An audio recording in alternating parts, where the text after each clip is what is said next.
अरे वैरा अरे बिस्किट द्यायला लागले रस्ते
भैया आज परभणी येथून निघालेला लॉंग मार्च छत्रपती संभाजीनगरात औरंगाबादमध्ये पोहोचला, काय सांगाल त्याबद्दल?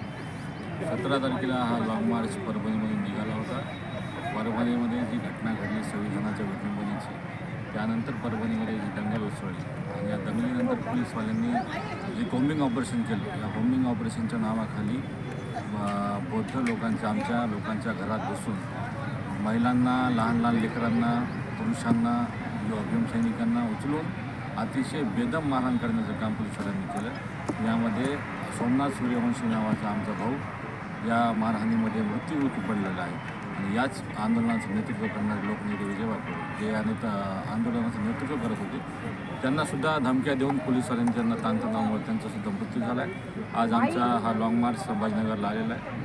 अतिशय मोठ्या प्रमाणात भीमसैनिक या लॉंग मार्चमध्ये सहभागी होणार आहेत आणि हा मोर्चा असाच मुंबईला जाणार. आता औरंगाबादला लॉंग मार्च पोहोचू नाही, पण शासनाचा कोणताही आमदार किंवा मंत्री या लॉंग मार्चला सामोरं जात नाही आणि काय मागणी आहे त्याची पण विचारणा करत नाही. तर काय वाटतं, शासन दुजाभाव करत आहे? नक्कीच शासन आमच्याकडे लक्ष देत नाही. शासनाला परभणीच्या प्रकरणाहून काही घेणं देणं नाही असं वाटतं.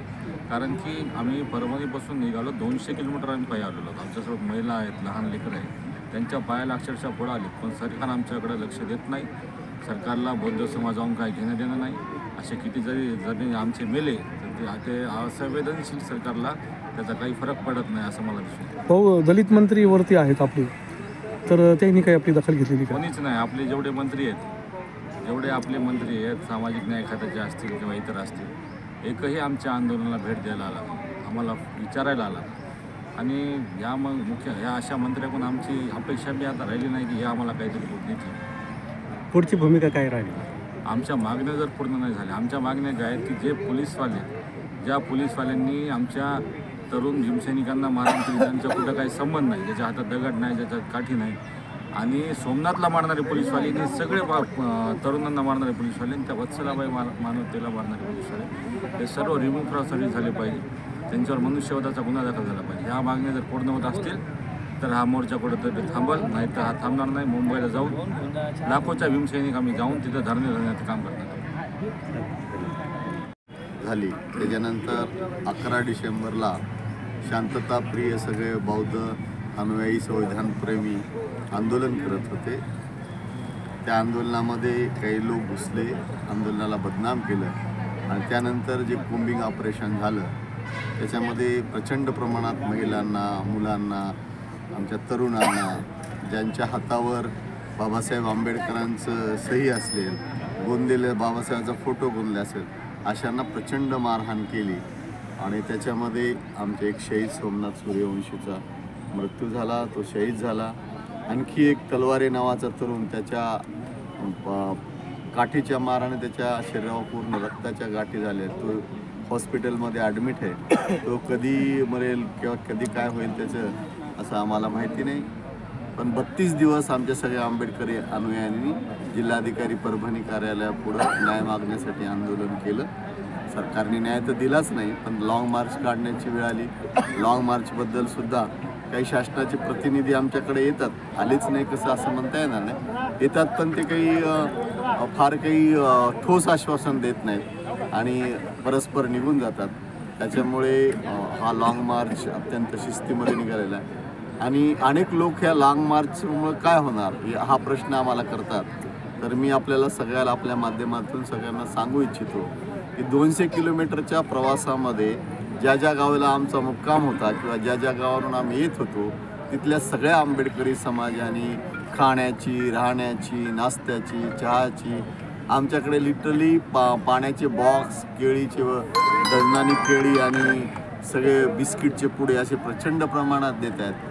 आणि जनतेचं हे प्रेम आहे, जनतेमध्ये जनजागृती झालेली आहे आणि स्वाभिमानी भीमसैनिक प्रचंड प्रमाणात या लाँग मार्चमध्ये सहभागी आहेत. छत्रपती संभाजीनगर एक चळवळीचं केंद्र आहे, आंबेडकरी चळवळीचं केंद्र आहे. या चळवळीच्या केंद्रातसुद्धा प्रचंड संख्येने भीमसैनिक माता भगिनी सामील होतील आणि शहीद सोमनाथ सूर्यवंशी, शहीद लोकनेते विजयबाबा वाकोडे, स्वर्गीय संतोष देशमुख यांना न्याय मिळवून देतील.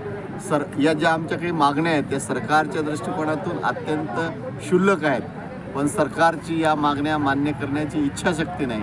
आणि म्हणून सगळ्या माझ्या आंबेडकरी जनतेला माझी विनंती आहे की 2024 ते 2029 हा काळ आंबेडकरी जनतेसाठी, मुस्लिम माणसासाठी, अल्पसंख्यासाठी अत्यंत कठीण काळ आहे. या काळामध्ये आपल्या सगळ्या आंबेडकरी जनतेने एकसंघ राहण्याची गरज आहे. सर, याच्यामध्ये एक मोर्चा आपला लाँग मार्च जो निघाला आहे त्याच्यामध्ये एक आणखी मागणी, संतोष देशमुखांच्या हत्यारांना आणि संतोष देशमुखांना पण न्याय मिळावा अशी मागणी आहे. परंतु इतर समाज याच्यामध्ये फारसं सहभागी होताना दिसत नाही. काय त्यांना काय आव्हान करणार? नाही, आम्हाला जरांगे पाटलांनी आव्हान केले सगळ्या मराठा बांधवांना की तुम्ही या लाँग मार्चमध्ये सहभागी झालं पाहिजे. पण लाँग मार्च ह्या स्वइच्छेने सहभागी व्हायचं आणि शासनाच्या विरोधात आहे, पोलिसाच्या विरोधात आहेत, ज्याच्यामध्ये दम असते, धमक असते, तेच लोक सामील होतात. आणि आंबेडकरी समाजामध्ये दम आहे, धमक आहे, मरणाची तयारी आहे, असे लोक तयार आहेत नाही.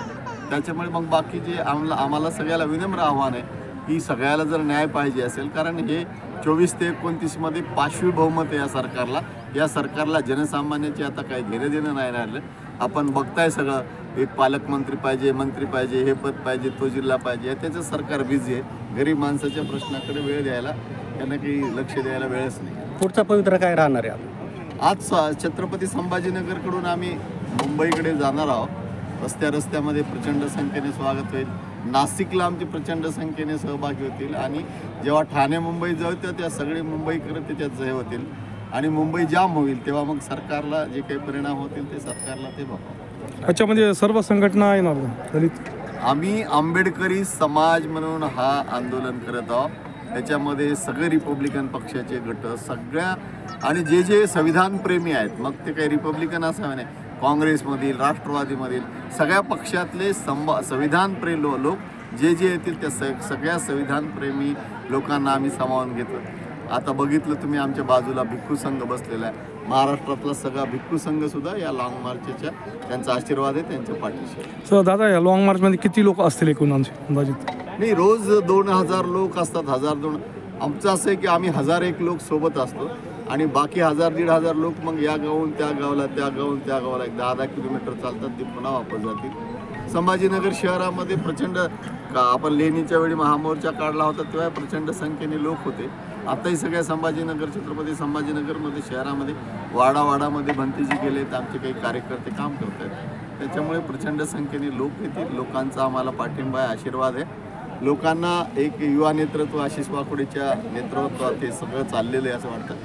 लोकांना नेतृत्वाचा पण प्रश्न पडलेला आहे, पण आम्ही शहीदांच्या मुलांच्याकडे नेतृत्व आहे याचं सगळे जनता त्यांच्या पाठीशी राहणार आहे. कारण त्यांचे रणांगणावर त्यांचे म्हणता येईल असं की जे कोम्बिंग ऑपरेशन होतं ते पोलिसांची जल्लादाप्रमाणे भूमिका होती. त्या जल्लादाप्रमाणे तिथून ते आमचे काही शहीद झाले कार्यकर्ते, त्यांच्या मुलांना, त्याच्या भावाला या लाँग मार्चचे नेतृत्व दिलेलं आहे.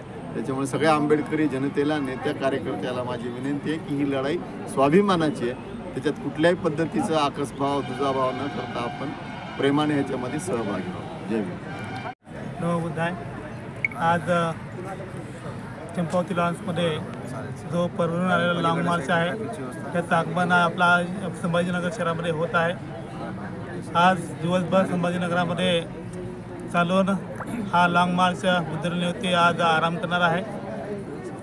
तर हा लाँग मार्चचा जो काही उद्देश आहे की जो आमचा भीमसैनिक आयुष्यमान कालकथित सूर्यवंशी, सोमनाथ सूर्यवंशी, आमचे लोकनेते विजयदादा वाकोडे, स्वर्गीय संतोष देशमुख, हे जे कोणी शहीद झालेले आहे लोक आहेत त्यांना न्याय मिळावा.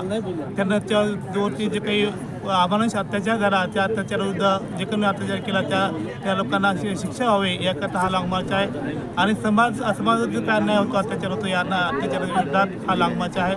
आणि सर्व समाजाला आव्हान आहे की संविधानप्रेमी जे लोक आहेत, संविधानात जे जाणणार लोक आहेत त्या सर्व लोकांनी या मोर्चामध्ये लाँग मार्चमध्ये सहभागी व्हावं आणि न्याय मिळवण्यासाठी सहकार्य करावं.